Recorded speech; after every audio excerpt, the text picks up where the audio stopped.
Hello, greetings. This is Gilles Mancillon. I wanted to come down briefly to wish you a good day and to pull out a few cards for the day. I have decided to read it in terms of chakra reading.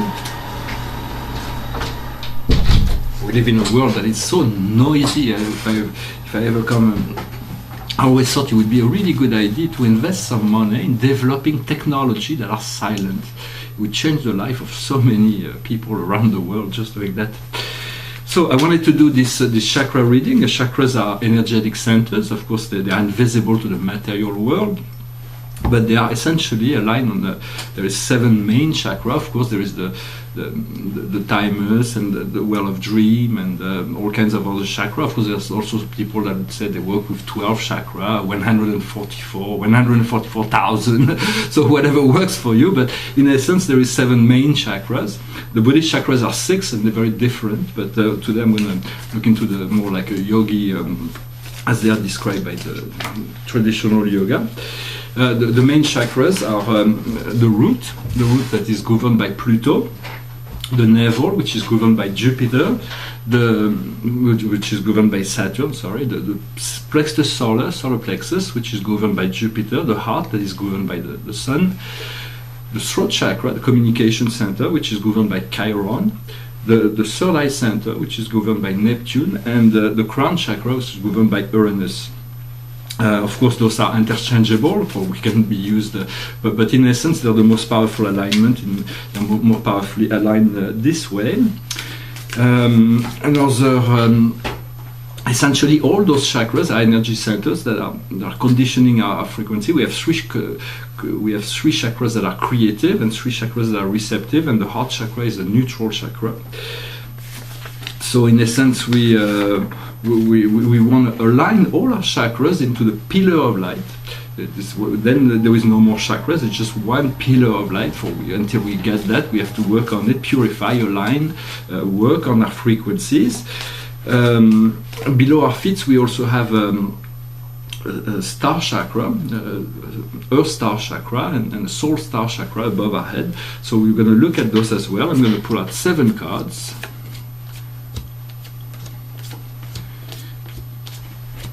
And look at this. So on the base chakra, on the root, which is where usually the most problems could be, for the chakras also are ruled by colors, which is red, orange, yellow, green, blue, indigo, and violet. As it ascends into the realm of frequency of light, then there is higher frequencies of light that we do not yet know until we open our third eye. Then we'll work with a 12 rays of frequency and spectrum within the light. For now, we're working with 7 light rays, as the common vision of man is able to perceive. And this first chakra is essentially red, but if when we feel like tension or it usually comes from any one of the chakras, but it is good to send white light to all the chakras, and when you reach the root chakra, the red turns into pink, and the pink makes it a lot softer to deal with the problems. But here we have the card of change. It is the wheel of fortune. So it is essentially, we have to make a decision. We have to know that the miracles are right around the corner. But we have to know what we want. Basically, it all comes, and it means that the root has been cleared in many sense. A lot of those things that could be burdensome, that could be coming back as karma from the past, has been erased, forgiven, so to speak. And so we only have to deal with cause and effect, which is something we have to learn to deal with. On the navel chakra, which is ruled by the astral body, it is the planes of the earth. Here we have projections. It means we do not see yet clearly the truth of the situation, therefore we are projecting some alternative vision. We have to trust that our soul has a better project than we can make up with our mind. So it is good to leave yourself open to possibility for change within the plan, because there may be better aspect of the plan that could come into being. Here it is, the card is represented by two people who do not know each other, but they are kind of projecting an idea of each other, but it's not the truth, and they do not see who they are really. They just have projection, and so those projections are okay. It is we do not want to project too much, otherwise, because if we project too much, we build expectation, and then we then it creates disappointment if we believe in an illusion.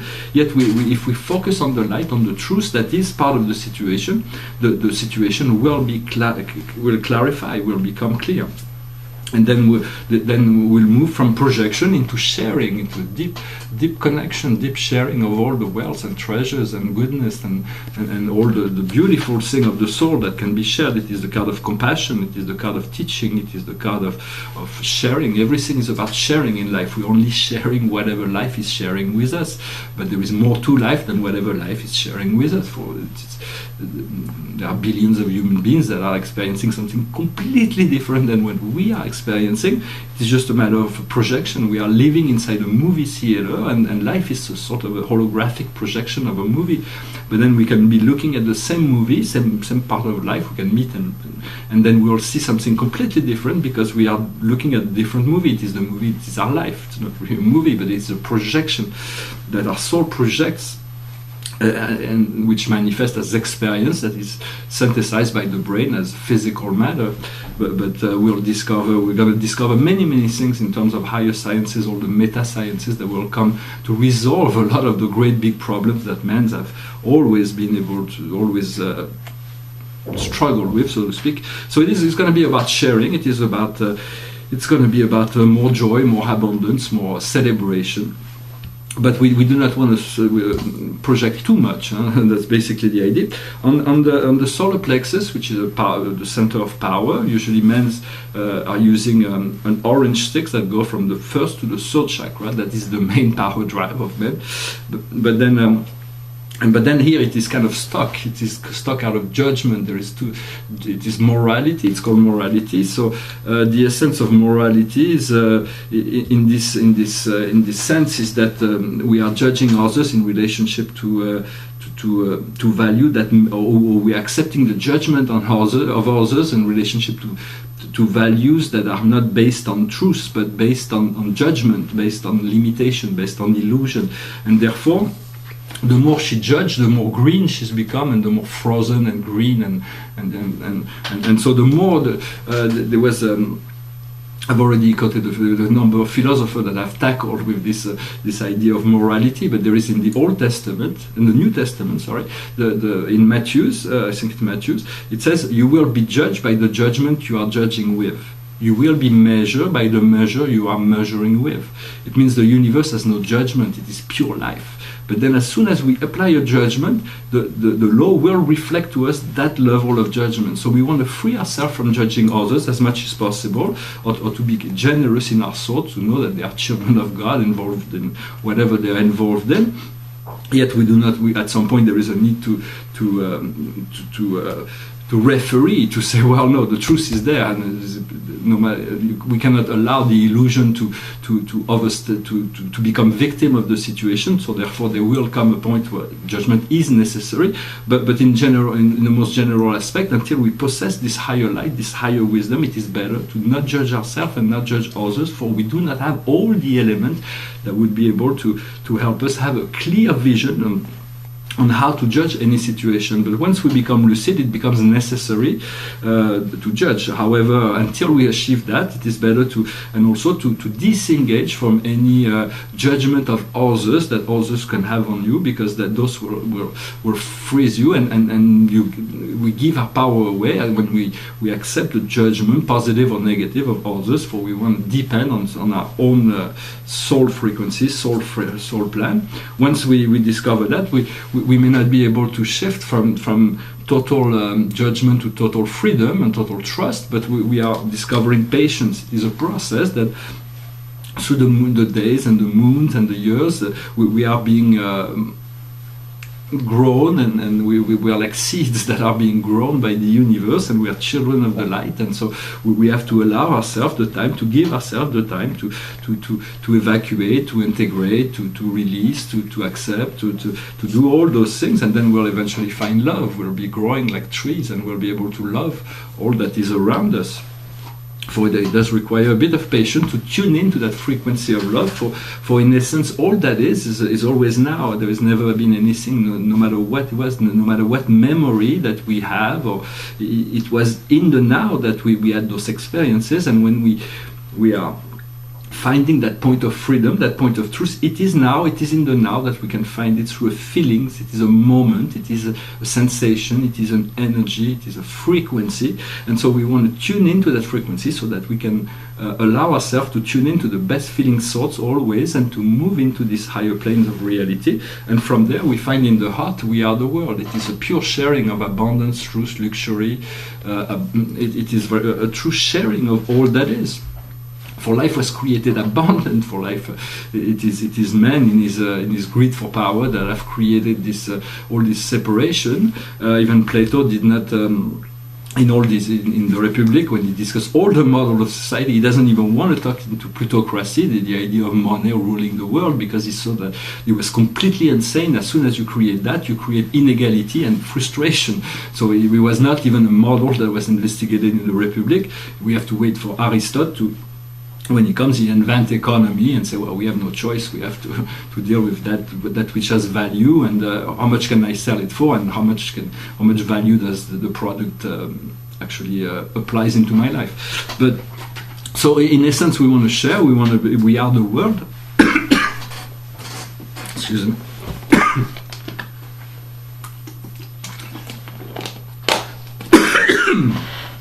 Then we move into the fifth chakra, which is a communication center. I'm sorry, my own communication center is it's a new vision. It is the hangman. It shows that all the old has been disempowered, but the new has to be empowered. So there is a decision to be made, and the new will bring far more than the old could. What we're leaving behind is very little in relationship to what is ahead, if we have the trust. Because for now, once we let go, we find ourselves that we are. It's called suppression. It is a kind of oppression. So it is where we are. Of all this weight on our shoulders. So what do? We have to aspire. We have to come out of it. As we come out of it, we find a breakthrough. We come out of this, and we'll find out that all of this was just a shadow. It was just a dream. It was just an experience, but it was unreal in reality. And so once we move into the light, we discover the light is real. What we see before us in the third eye, in the vision, is the past returning into the present. The past is just a burden in that sense, and it's called clinging to the past, and we should not. The future has so much more to offer than the past. Most of the problem of men actually right now in society is that they live in the past. They're constantly reliving the wars of the past, and as they relive the wars of the past, they recreate new wars in the future. So we have to make peace within ourselves. Peace is very essential to cultivate peace, to share peace, to find peace and joy, and that is most powerful. That is really what we want to create for the future, is at this point of freedom. And then once we understand that, how to maneuver around those ideas of all past energies coming back, we find completion. We find the universe. It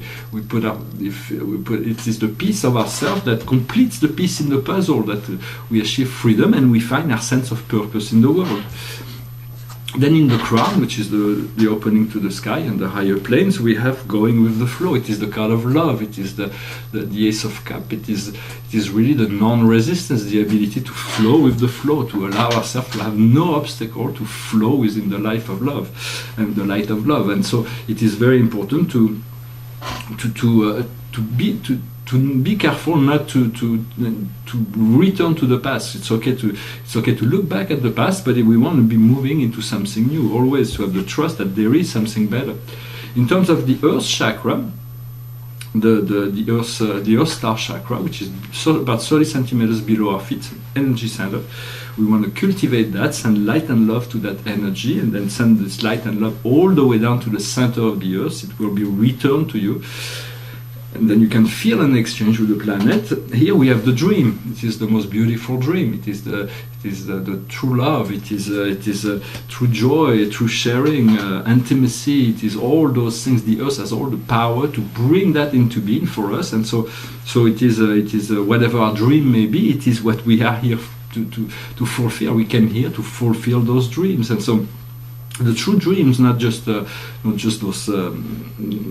desires, but they are true, profound, deep desires that are extremely meaningful in relationship to why we came here. If we came here, it's because we needed to. With those desires, it's because they were not random. It's we have chosen to come here and to find a way somehow to manifest those experiences of joy and happiness. What we see above us is there is a silver star about 30 inches, 30 centimeters, 12 inches above our head. That is a silver star. It is an etheric chakra that we share with our higher self and our future self, and so we can always allow ourselves to bring this light into ourselves so that we will receive upgrade. And so it is a matter in meditation to turn to your higher self and to ask for the new you to be delivered. It doesn't always happen, but when it happens, it's very enjoyable. And what we see in this sense is sorrow. It is grief. Grief is part of the old conditioning. It is something that we are experiencing because of past conditioning, and so we have to liberate ourselves. We have to react. We do not want to get sad because of it. We have to understand that in time everything will be healed, but in the meantime we want to move out of whatever causes grief in order to find joy, and from there we'll be able to affect all situations. We'll be able to bring about the healing, to become the healer, to find the healing, and to apply this healing, to show others that they can heal, to show that everything is okay. It is just a matter of tuning into that frequency. Once again, it is all about frequency. It is very much about tuning in, finding the frequency of peace, joy, happiness, and then staying there, to cultivating this idea, frequency. Even if nobody understands, it doesn't matter, because you already, when you inside your light, you understand.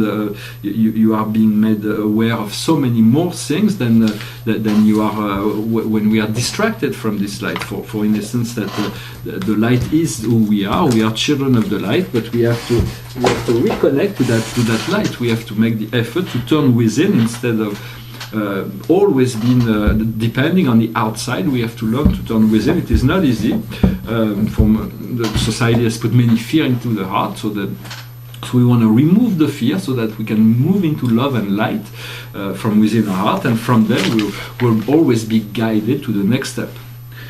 Well, I hope this message was interesting for you. I'm going to finish with a little song. It's a gospel song from a movie. I think it was called Oh Brother. It's a song by Alison Krauss. Goes like this. As I went down in the river to pray, studying about that good old way, and who shall wear starry crown, good Lord, show me the way. Oh sisters, let's go down, come on down. Oh sisters, let's go down in the river to pray. As I went down in the river to pray, studying about that good old way, and who shall wear the robe and crown, good Lord, show me the way. Oh brothers, let's go down, come on down. Come on brothers, let's go down in the river to pray. As I went down in the river to pray, studying about that good old way, and who shall wear the starry crown, good Lord, show me the way. Oh fathers, let's go down, come on down. Oh fathers, let's go down in the river to pray. As I went down in the river to pray, studying about that good old way, and who shall wear the robe and crown, good Lord, show me the way. Oh mothers, let's go down, don't you wanna come down? Come on mothers, let's go down in the river to pray. As I went down in the river to pray, studying about that good old way, and who shall wear the starry crown? Good Lord, show me the way. Oh sinners, let's go down, come on down. Oh sinners, let's go down, down in the river to pray. As I went down in the river to pray, studying about that good old way, and who shall wear the robe and crown? Good Lord, show me the way.